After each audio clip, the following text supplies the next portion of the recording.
That was fighting for gay rights, and people were killed. Nobody was killed at Stonewall. Nobody was killed.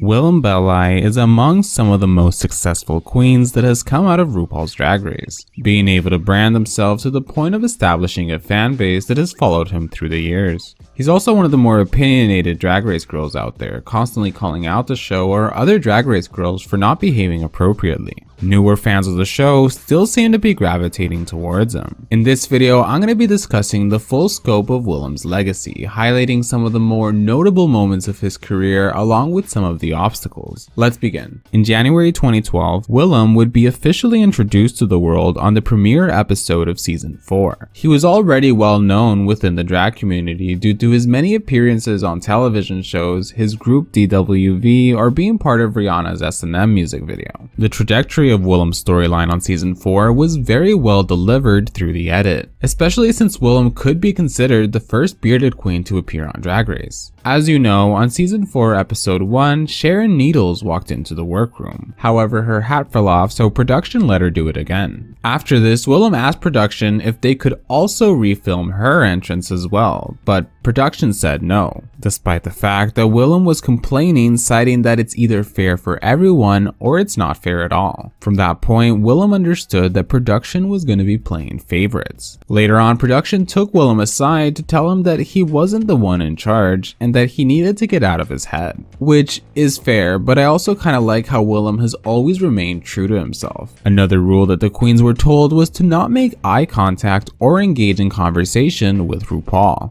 Years later, Matthew Anderson would tell Willam that the rule also applied to all the members of staff in the production of the show. To which Willam criticizes, saying that RuPaul is too good to even make small talk with his staff members. The day after the filming of season 4 episode 1, the queens all had to film the Meet the Queens and the promo for the season. Willam says that there was a PA on set that was looking to hook up with a contestant from the show. At one point, he even grabbed Willam's ass and flirted with both Willam and Kenya Michaels. Willam then told what happened to another production member named Chanel. But Chanel ended up escalating the situation, which resulted in the PA that flirted with Willam and Kenya being switched to another department in production that didn't involve interaction with the queens. Willam says that production usually knows who the top 6 queens will be once they have the final cast for the season. From that point, they let the competition play out to see who should make the top 3. It makes complete sense that while production is casting queens on a season, that they sort of have a vague idea of who they think is gonna make it far. So I wouldn't be surprised if it is true that production has a list of queens who they want making it far, just based on the audition tapes. But I assume a lot of changes happen once they begin filming the first episode. On season 4 episode 2, Willam and some of the other queens gave production members money so that they could buy things that the queens needed, since the queens weren't allowed to leave their hotel rooms. But production never went through with buying what they needed, so Willam decided to go out and leave the hotel himself along with some of the other queens. This was before production would place tape onto each queen's hotel room door to make sure that they didn't leave. The next day, Willam offered one of the head showrunners named Chris some hand sanitizer. Willam then informed the showrunner that he had purchased the hand sanitizer the night before because he went out shopping with 2 of the other queens in the cast, which meant he was breaking the rules as they were supposed to remain sequestered in their hotel rooms. Yet, production didn't really care too much at that point. Willam would get into drama with production again when later on in the episode, Julie Caliente would end up receiving a video message from her brother on the anniversary of her mom's death. Willam called the producers out on this in the middle of filming Untucked. One of the producers named Steven then told Willam that if he didn't like how production was doing things, then he should leave, which he did, as Willam ended up leaving and going into a different room. That's when Jen, another producer from the show, went after Willam and asked him to come back to the filming.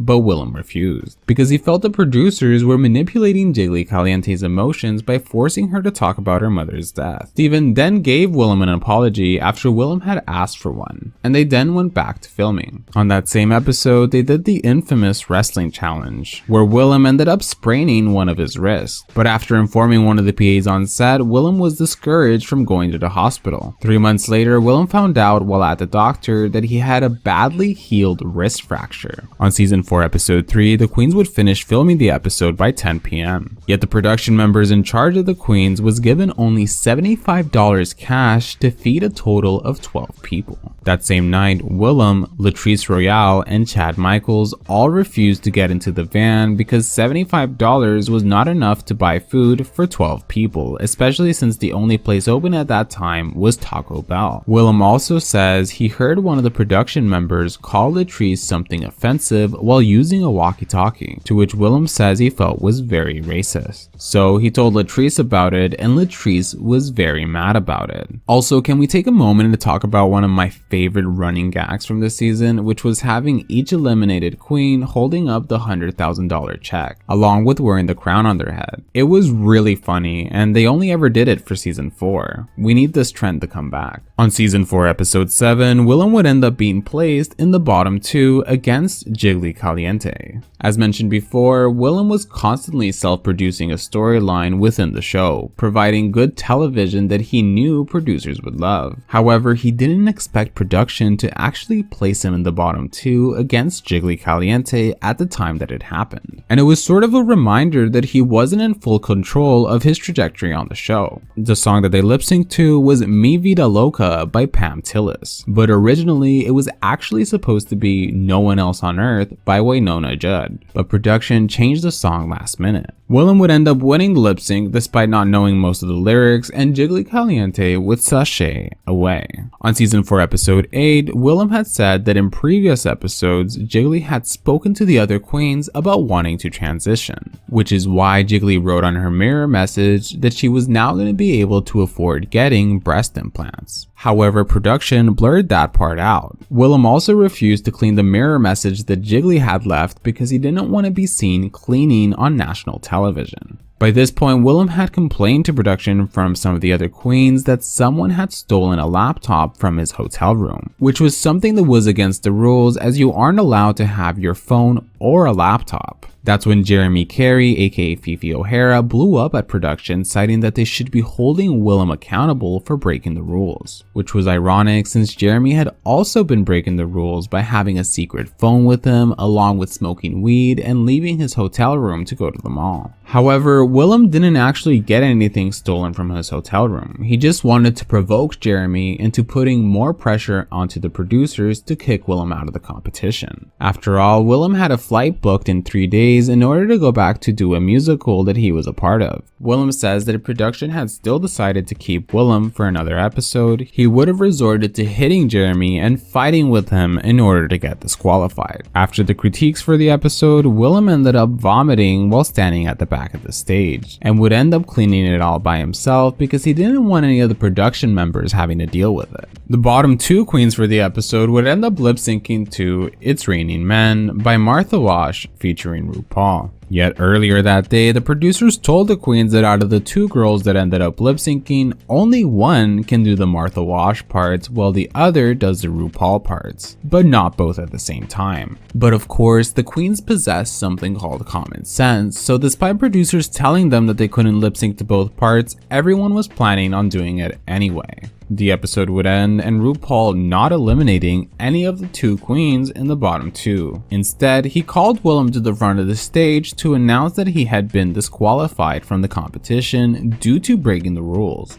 Willam's disqualification would become the first really shocking thing to happen on RuPaul's Drag Race. After all, Willam was arguably one of the front runners of the season and actually had a really good approach to most of the challenges. Part of me sometimes thinks whether Willam would have gone through with breaking the rules in order to get himself disqualified if he had known how big the show would have ended up getting. Because Willam has pointed out that at that time, he wasn't viewing Drag Race as this huge, amazing opportunity. It was more like another stepping stone in his career. Of course, his appearance on the show would propel him into even greater stardom. On the season 4 finale, Willam is brought to the stage to have a one-on-one with RuPaul. to discuss why he was disqualified from the competition. This was a moment that many fans had been waiting for. We are then told that Willam had been getting regular visits from her husband and hanging out in Willam's hotel room, which was against the rules since the queens aren't allowed to interact with anyone from the outside world. Willam's conversation with RuPaul regarding why Willam was disqualified from the competition was planned in advance. For the 2 weeks leading up to the taping of the finale, it took 2 hours of meetings between Willam and World of Wonder staff to decide how they were going to move forward with the story. So they ended up making up the story of Willam's husband coming over to his hotel room. Production also asked Willam to invite his husband to the taping of the season 4 finale, but neither Willam or his husband were interested in doing that. Production would end up providing Willam with a script on what to say, and the audience would have no problem buying it. Now, I've mentioned in my past videos that Willam was originally cast on All Stars 1, but just 40 hours before the filming of All Stars 1 episode 1, producers contacted Willam to inform him he would no longer be competing on the season because they no longer saw any storyline potential for him. This was a huge setback for Willam since he had already booked off weeks worth of work during the Pride month of the summer that his season aired, along with already buying all the outfits he would have worn on All Stars 1. Willam would later write a song about the whole ordeal titled Rupologize, with some of the lyrics of the song being, "Tell me it's a DQ, then when All Star comes around, you say,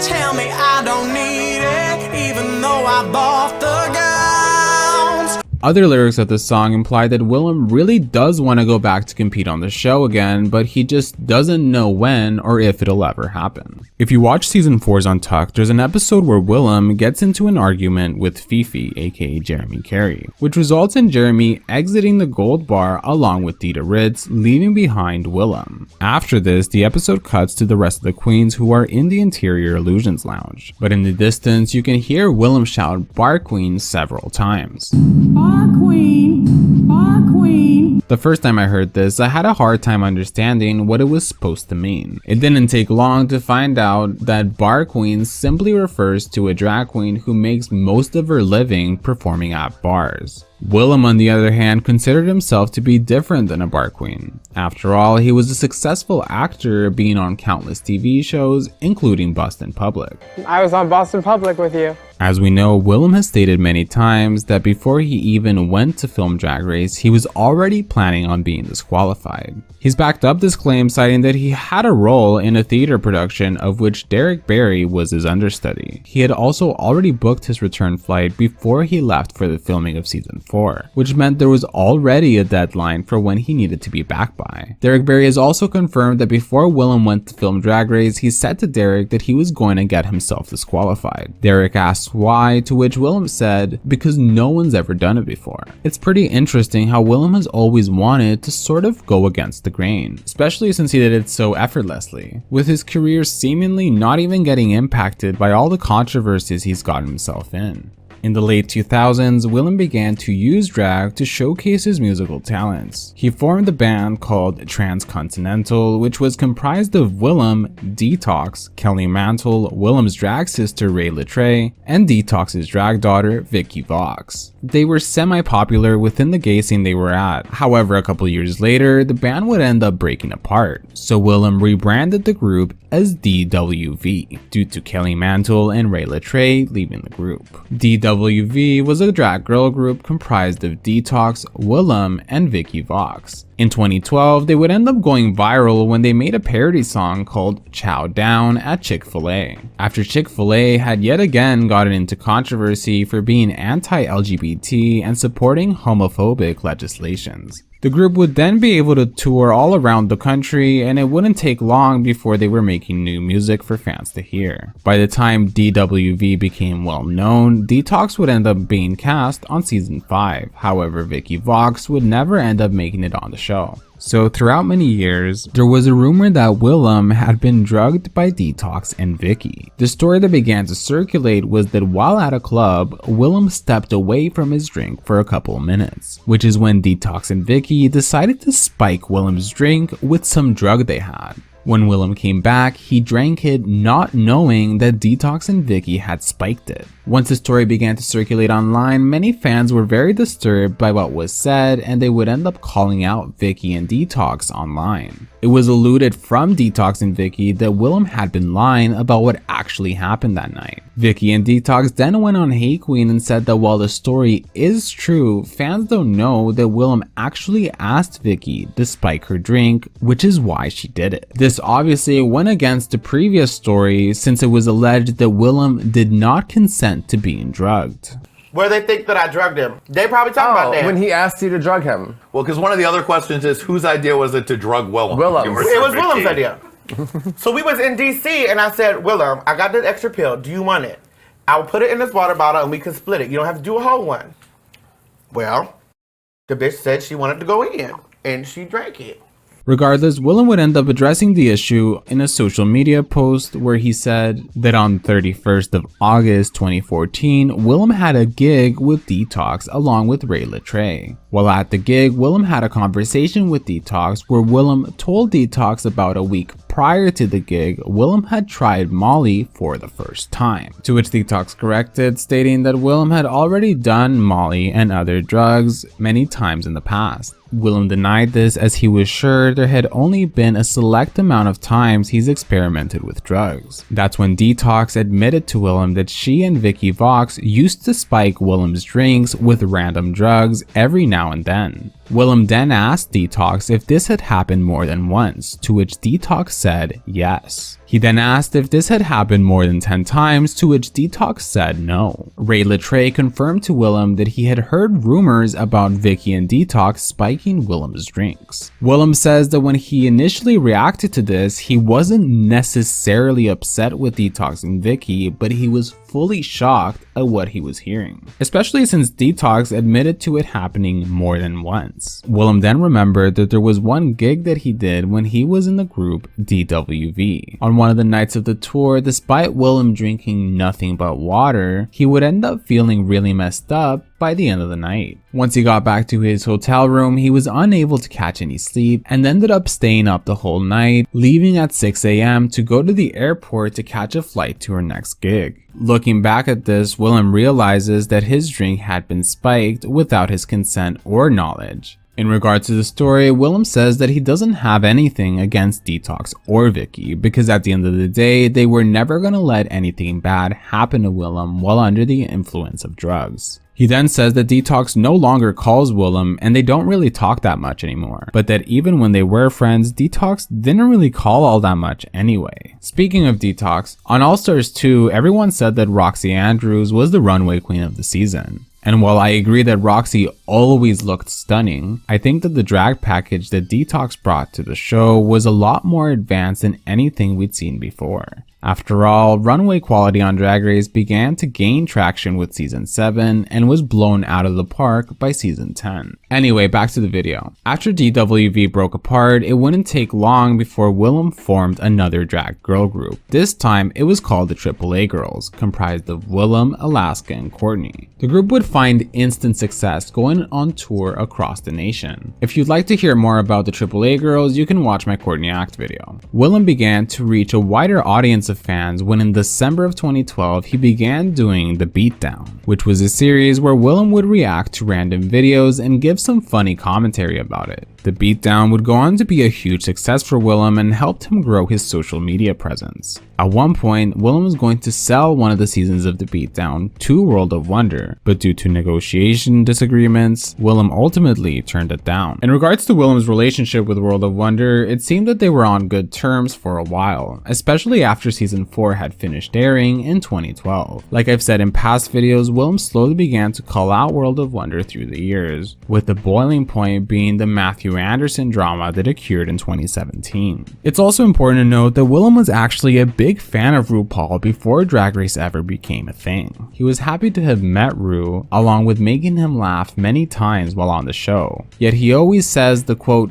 "don't meet your heroes" when it comes to how he feels about RuPaul. So when the production of All Stars 2 was announced, Logo TV set up a voting system for fans to be able to vote out of the 7 seasons worth of queens who they wanted to to return to the competition. I've tried my best to find this voting poll again, but I was not able to. It seems the logo has deleted the link. But I remember that out of the top 10 most voted queens, most of them would end up being cast on the show. I distinctively remember that the top 3 most voted queens to be on All Stars 2 was Alaska, Katya, and Willam. Basically, it was very clear that Willam was one of the most requested queens to come back to the show. And even Willam thought she'd be a lock on the cast considering he was shortlisted for All Stars 1. So when Willam did not get cast on All Stars 2, it was a shock for most of the fans of the show, especially Willam, who would go on to criticize the show for not casting him despite being one of the most wanted queens to return. In 2019, Willam called out RuPaul's Dragcon through a post on Instagram where he criticized the organizers of the Dragcon for not paying the queens to be there. Instead, queens have to purchase a booth in order to get to meet their fans, although they do receive a large discount if they've competed on the show. Yet Willam feels that this is very wrong because conventions like Comic-Con or SportsCon have been known to actually pay the talent that fans later line up to meet. Which is a very fair thing to say, although this might have been one of the many reasons for why they took away Willam's alumni discount, because by 2022, Willam was required to pay full price if he wanted a booth at Dragcon. The truth of the situation is that it's very unfortunate that World of Wonder seems like it will never want to work with Willam again. I also think it would have been even more legendary had Willam ended up either on All Stars 2 or 3, because it would have been interesting to see how he would have played the game and interacted with the other queens, especially since All Stars was so early in its format. In 2018, there was some very interesting drama that Willam had gotten himself into. During one of his performances at a club, Willam's dress was ripped off of him and stolen by a fan during one of her shows. Willam went online posting the picture of this girl in order to find the truth. In this video you can see what happened. After calling them out, Willam said that the dress had a lot of sentimental value to him and he wanted it back. And so an international manhunt to find out who was the messy person who stole a drag queen's dress began. Eventually, fans found the thief online, who would then have some private DMs with Willam and schedule the dress to be shipped to him immediately. During Dragcon 2018, Willam would end up being reunited with the dress while at her booth, and even had it on display for people to see. Some fans then accused Willam of doing too much to the girl that had stolen her dress by berating her on social media. But Willam doubled down, citing that the person in the video was a thief, and really hurt Willam's feelings because the dress had sentimental value. Later that year, Billboard did a special Pride event where they invited Alaska, Blair St. Clair, Manila Luzon, Peppermint, and Trixie Mattel. They would then discuss the future of drag within the music industry. However, Willam was not invited to this and he ended up calling them out online. In it, Willam says that he was the first Ru girl to leave RuPaul's Drag Race and have a #1 Billboard charting album, along with the most viewed Ru Girl music video, which currently has over 25 million views. Willam points out that all the queens in the panel belong to Producer Entertainment Group, also known as PEG, a talent company that represents a lot of the Ru girls. Apparently, Bianca Del Rio, who previously used to work for PEG, along with Adore Delano and Detox, all ended up suing PEG for separate reasons for issues regarding their management. Nevertheless, Willam felt that Billboard should have respected the impact that he made when it came to drag queen music in the era of RuPaul's Drag Race, with DWB being the first drag queen girl group to find success in the music industry and the AAA girls finding success within the Drag Race fandom. One of the more impressive achievements that Willam has done was to be the first Ru girl to ever be nominated for an Emmy, thanks to his acting role in the final season of Eastsiders. But Willam's most proud achievement is his appearance on A Star Is Born 2019, that would go on to be one of the best experiences in Willam's life. Currently, Willam is still working on his hit podcast, Race Chaser, along with Alaska. He also now co-owns a podcast network with Alaska, which features many other podcasts such as The Chop with Latrice in Manila, Very That with Raja and Delta, or Hall and Closet with Jada Essence Hall and Heidi and Closet. Willam also seems to have managed to retain a good portions of the friendships that he built from season 4. Specifically, Dita Ritz has spoken very highly of Willam for many years. Recently on a podcast, Dita revealed how Willam was always standing up for everyone on set, especially with the mistreatment that they were experiencing regarding the working conditions situations they were having to deal with. In regards to Sharon Needles, Dita says that Willam had stood up to Sharon for calling everyone on set the N-word, even though Willam had told her to stop saying that word. Essentially, when Willam sees something that he thinks is wrong, he'll call it out. For instance, Willam has called out Alyssa Edwards for being unprofessional with the gigs that she gets, citing that Alyssa is known to always show up late to her gigs, and when she does arrive, she behaves like a diva. Willam feels that Alyssa shouldn't be wasting people's time, so when she shows up late to her club bookings, it's a rude thing to do. It's also implied Alyssa has had some bad interactions with local queens, and it's stated that Alyssa should be nicer to local queens when she's in the dressing room with them. Willam also got into a fight with Alyssa while in the dressing room for a show. Alyssa accused one of Willam's friends of recording Alyssa without her consent, even though according to Willam, his friend hadn't been recording her. Alyssa then said she didn't trust anyone in the room, even though by this point Willam had already checked his friend's phone to prove he wasn't filming anything. Despite the rumors, Alyssa continued to get bookings because the fans were obsessed with her. Another infamous story was during the Divas of Drag tour, which took place around 2015. Mimi first got into an argument with Alyssa Edwards, which allegedly almost got physical and ended with Alyssa yelling out, quote, "I didn't want to be a part of this B-list cast anyway." The production of Drag Race, according to Willam, has always had a strong favoritism towards Alyssa, citing that at one point in time, Alyssa was part of 2 out of 4 existing double shantays from the show. In the Roxy versus Alyssa lip sync, most of the queens on set said that Roxy had clearly won the lip sync, but producers wanted it to be a double shantay so that they could push Alyssa forward for a little more in the season. Moving on, Todrick Hall got into some drama for many years due to not paying his backup dancers who appear in some of his music videos or performances. Willam replied to a fan who had been critiquing Todrick on Twitter by saying that everyone does free jobs from time to time in order to gain experience for their portfolio. He also points out that fans shouldn't be upset just because some people decide that they would like to work for free. Anyways, perhaps one of the most random dramas that Willam was dragged into was regarding some one-sided issues with Ilona Verley, a queen who competed on Drag Race Canada Season 1. Ilona was doing a Q&A on her Instagram story. After a fan asked her what her first time meeting a Ru Girl was like, Ilona discussed that the first Ru Girl she ever saw in person was Willam, and that Willam was an absolute terror to work with. She accuses Willam of asking the other queens in the dressing room for some makeup powder, but after Ilona gave Willam hers, Willam apparently threw the powder at the floor because it wasn't the one that Willam needed to use. This was an issue because Ilona says she had no money to replace the makeup powder for another 2 weeks. According to Ilona, she was 19 years old at the time, and it was her 5th time performing in drag. Willam would end up responding to the situation while on the podcast Race Chaser,